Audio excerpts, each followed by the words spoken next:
Dans cette vidéo, nous allons nous intéresser à une dernière catégorie de récepteurs cutanés du système somesthésique, ce sont les récepteurs nociceptifs.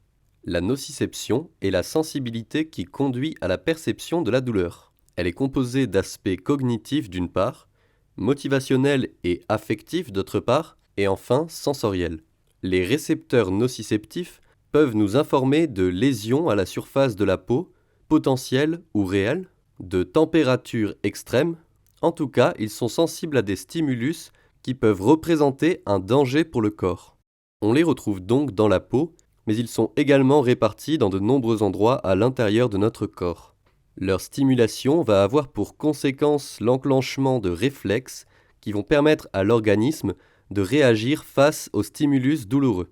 Il peut s'agir de la libération de molécules ou de cellules permettant au corps de réparer les lésions ou lutter contre des corps étrangers, etc., comme des émotions qui vont motiver l'organisme à agir pour faire stopper le stimulus ou pour se préserver. Il y a différents types de récepteurs nociceptifs qui correspondent à différentes modalités sensorielles. Nous pouvons les catégoriser de différentes façons, mais prenons d'une part les récepteurs qui sont composés de fibres dites A-delta et de l'autre des récepteurs à fibre C. Les fibres A-delta sont des fibres myélinisées. Elles sont recouvertes d'une substance qui permet d'accélérer la conduction du signal. Là où les fibres C ne sont pas myélinisées et le signal met plus de temps à les traverser.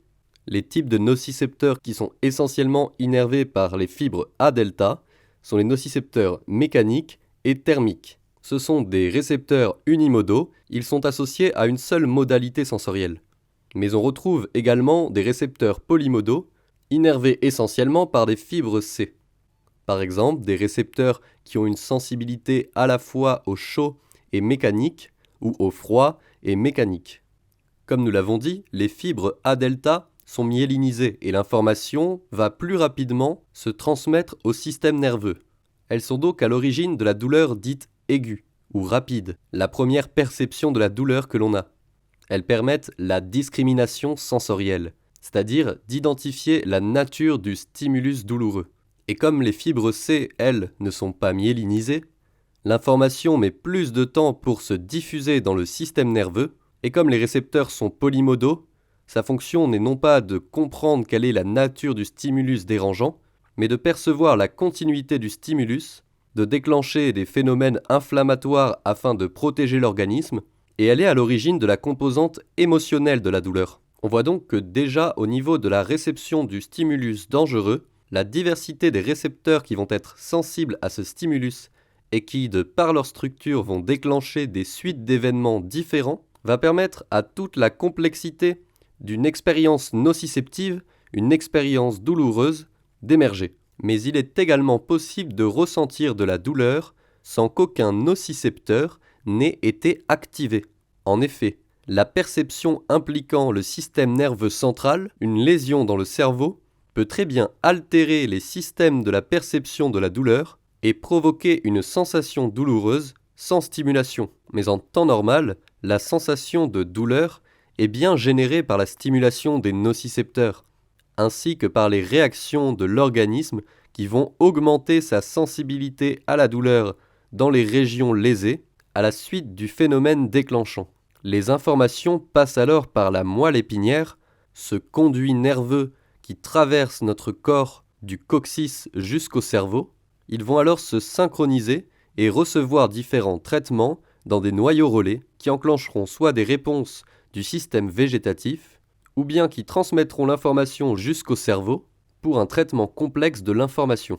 Prenons un exemple avec la chaleur nociceptive. Comme nous l'avons vu dans l'épisode précédent, arrivé aux alentours de 43-45 degrés, les récepteurs au chaud de la peau cessent de réagir à l'augmentation de la température et passent le relais aux nocicepteurs. C'est ce qui provoque la sensation de se brûler. La seule stimulation des nocicepteurs ne suffit pas à décrire l'ensemble des réactions qu'on va retrouver dans ce système nociceptif. En effet, lorsque les nocicepteurs vont être activés, le système végétatif va recevoir l'information et va déclencher des mécanismes de défense. Il va stimuler le système immunitaire, Des molécules vont être synthétisées et libérées sur place pour défendre la zone de lésion et afin de commencer à réparer les structures environnantes.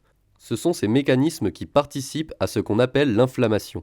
Une des conséquences de cette inflammation, due à certaines des molécules qui sont relâchées dans l'environnement interne, est l'augmentation de la sensibilité des nocicepteurs. Autrement dit, des stimulus qui auraient été non douloureux habituellement vont désormais être perçus comme douloureux. Le seuil d'intensité du stimulus à partir duquel le nocicepteur envoyait l'information est abaissé. Un stimulus moins intense pourra provoquer le même niveau de douleur. Lorsqu'un stimulus qui normalement n'est pas détecté comme douloureux devient douloureux à cause de cet abaissement du seuil, on parle d'allodynie. Et lorsqu'un stimulus qui aurait déjà été perçu comme de la douleur devient encore plus douloureux, on parle d'hyperalgésie. Par exemple, si vous vous brûlez, puis que vous mettez votre main sous de l'eau chaude à une température qui n'aurait pas forcément été perçue comme douloureuse habituellement, vous allez ressentir de la douleur. C'est d'ailleurs pour ça que vous mettez votre main sous l'eau froide lorsque vous vous brûlez.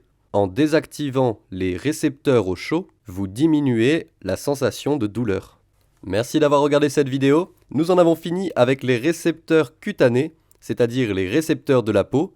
Et dans le prochain épisode, nous continuerons la somesthésie, la perception de notre corps, en parlant des récepteurs proprioceptifs, c'est-à-dire ceux qui nous permettent d'avoir conscience de la posture de notre corps. N'oubliez pas de vous abonner et de nous suivre sur les réseaux sociaux. Merci pour votre soutien et bonne chance à tous!